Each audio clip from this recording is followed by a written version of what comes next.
Hello, everyone. My name is Darrell Bennett, and I just wanted to ask you a very simple question. Are you stuck on 10 because you refuse to go back to being a 1, because you refuse to go back to 1? Remember, we talked a lot about capacity, and people were asking me questions about how do you build capacity. Now, how do I go from being the shot glass that I pulled out to being the dinner glass that I brought out to being the bucket that I pulled out? How do I increase capacity?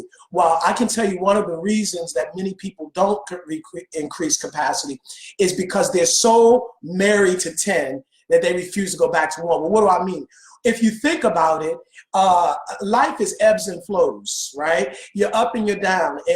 And so you take 11. All 11 is 1 on a different level. All 21 is 1 on a different level. All 31 is 1 on a different level. I remember it's almost like high school, and you're a senior and you're the big person on campus, and you know everybody and everybody knows you, and then you leave from there and you go to college and you're a freshman again.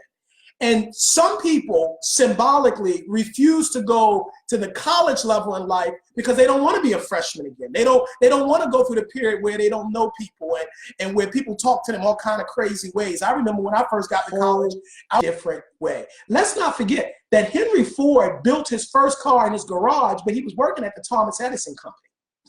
See, we have this thing, particularly in the church, where we feel like God's just going to give us something and you're just going to blow up and you don't need nobody else. It's a song says, all I need is King Jesus. The devil is a lie. God will put you in rooms with people who's going to teach you.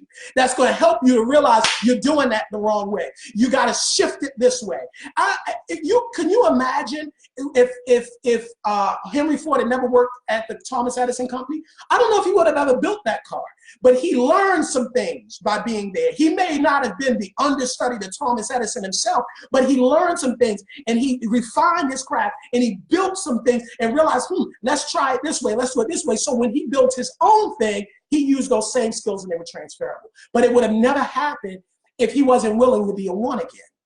If he would have just said, I have a gift and I know that I can build the car and I know I can change American landscape. I don't want to work for nobody. And sometimes that's what we do instead of saying, I'm good at being a 10, but I want to be a 1 again.